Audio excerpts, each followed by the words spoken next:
ये आज एक इंट्रोडक्टरी मीटिंग थी। मैंने अभी रिसेंटली यहाँ पे ज्वाइन किया एज एसडीपीओ अखनूर, और रोहित जी भी अभी 1.5-2 महीने पहले ही यहाँ पे इन्होंने भी ज्वाइन किया एज एसएचओ अखनूर। तो ये एक इंट्रोडक्टरी मीटिंग थी यहाँ के बाजार के लोगों के साथ और अखनूर के मौजूद लोगों के साथ, ताकि उनसे इंटरेक्ट करके हम यहाँ की प्रॉब्लम्स को जान सके कि किन किन परेशानियों का वो सामना कर रहे हैं और उसमें कहाँ पे हम उनकी मदद कर सकते हैं। और साथ में उनको ये बताना था कि हम सबने मिलजुल के काम करना है, क्राइम को मिलजुल के खत्म करना है, और ये भी कि पुलिस क्राइम और नशा और जहाँ पे रूल्स की वायलेशन हो रही है वहाँ पे सख्ती से काम करेगी, उसमें लिहाज किसी का नहीं किया जाएगा। और लोगों की मैं तो चाहता हूँ कि हमारी जब हम किसी कानून को लागू करने में सख्ती से काम करेंगे तो उसमें हमारा सहयोग करें। सर बड़ा एक अहम बात रही कि नशे को लेकर क्या कहेंगे?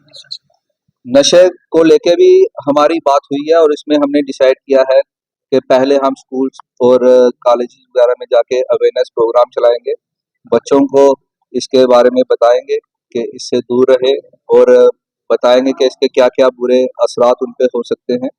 और उसके बाद जो ऐसा काम कर रहे हैं उन पे सख्ती से हम उस पे कार्रवाई करेंगे। उसमें हम लोगों का सहयोग चाहेंगे कि वो हम तक इंफॉर्मेशन पहुंचाएं, हम तक वो बताएं कि कौन कौन ऐसे लोग हैं जो ऐसे धंधों में मुलव्वस है, ताकि हम इस पे सख्ती से काम कर सकें। सर बैठक में एक चीज ये भी सामने आई कि ये कहा गया कि छोटी क्वांटिटी वाले नशाखोरों को तो अक्सर पुलिस पकड़ लेती है, लेकिन ये देखा गया कि पकड़ने के बाद फॉरवर्ड और जो बैकवर्ड लिंक्स है उसके बहुत पहले कहा गया था कि पुलिस उसके ऊपर कार्रवाई करेगी, काम करेगी, लेकिन बहुत कम देखा जाता है ऐसा।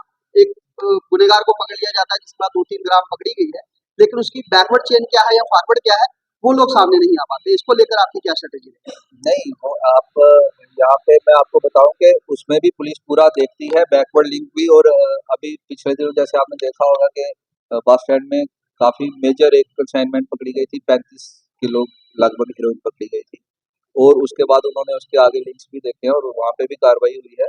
और उस तरीके से हम भी जब भी कभी ऐसा कुछ होगा तो उस पर पूरा डिटेल में इन्वेस्टिगेशन होगी और उस पर पूरी कार्रवाई। सर इस एरिया में मोबाइल स्मगलिंग को लेकर बहुत बार सामने आती है बातें, मोबाइल स्मगलिंग पूरे जोर पे आती है, और सीधा अखनूर से अगर चौकी जोर या बाबड़े में गाड़ी पकड़ जाए तो थोड़ा निशान आ जाता है कि इधर से पलाव वाले से उधर तक कैसे पहुंचे, उस पर कैसे कार्रवाई रहती है? मोबाइल स्मगलिंग की जहाँ तक बात है उस पर हमारा बिल्कुल साफ व्यू है कि उस पर हम बड़ी सख्ती से कार्रवाई करते हैं। मोबाइल स्मगलर किसी का भी किसी तरीके से लिहाज नहीं है, और हमने मोबाइल स्मगलर्स को पीएसए में बंद करवाया। काफी आपको कंसेप्ट होगा कि सिर्फ बदमाशों के खिलाफ पीएसए लगता है, हमने मोबाइल स्मगलर्स के खिलाफ भी पीएसए लगवाए, और जो यहाँ पे ऐसा करेगा उसके खिलाफ भी कार्रवाई होगी। लेकिन एक मैं कहूँ कि थोड़ा यहाँ पे कुछ ऐसा नजर आ रहा है कि लोकल लोगों के सहयोग के बिना मोबाइल स्मगलर कामयाब नहीं है, वही लोग उनको मदद कर रहे हैं, तो उनको भी अब शर्म होनी चाहिए कि वो ऐसा काम ना करें। सर जो गाड़ियां इस चीज में बार बार इन्वॉल्व पाई जा रही हैं, क्या उनके खिलाफ कोई ट्रांसपोर्ट डिपार्टमेंट की मदद लेके कोई गाड़ियों के खिलाफ कोई ऐसी सरकार? बिल्कुल, उनके हम रजिस्ट्रेशन कैंसिल करवाते हैं और ड्राइवर्स का लाइसेंस भी कैंसिल करवाते हैं। और मैंने आपको बता दिया कि हम उनके खिलाफ पीएसए लगाते हैं जो बार बार ऐसा करे। जो 2-3-4 बार जो ऐसा पकड़ा जाता है उसके खिलाफ पीएसए हम पक्का लगवाते हैं। क्या कहोगे पुलिस प्रशासन की तरफ से आप? नहीं, बड़ी अच्छी मीटिंग है अखनूर में। मैंने भी कोई मीटिंग बड़ी देर बाद अटेंड की, और ये मेरे ख्याल पुलिस या एडमिनिस्ट्रेशन की कोई बहुत देर बाद मीटिंग हुई है और सफल रही, कामयाब रही। लोग सहयोग करें, बस ये है कि लोगों के सहयोग के बिना कुछ नहीं होगा। सर क्या मुद्दे रहे?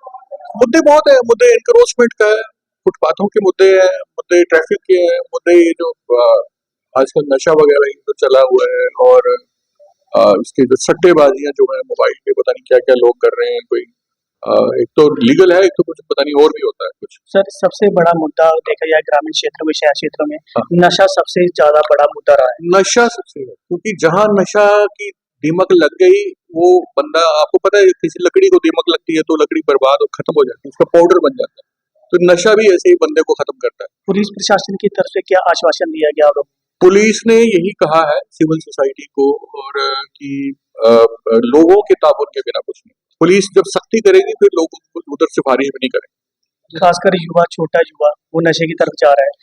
उनके लिए क्या मैसेज रहेगा, उनके माता पिता के लिए मैसेज रहेगा?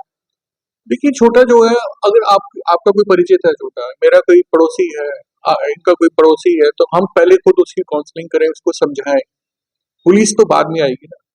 तो जब हद से क्रॉस हो जाएगा, वो कोई क्राइम करेगा, कोई उस तरह की इलीगल एक्टिविटी में इन्वॉल्व होगा, तो फिर पुलिस तो अपना काम करेगी, लेकिन हम उसको समझाएंगे। हालांकि डीएसपी साहब ने आज बोला है कि वो स्कूलों में जाके लोगों से मिलके लोगों को, युवाओं को समझाएं।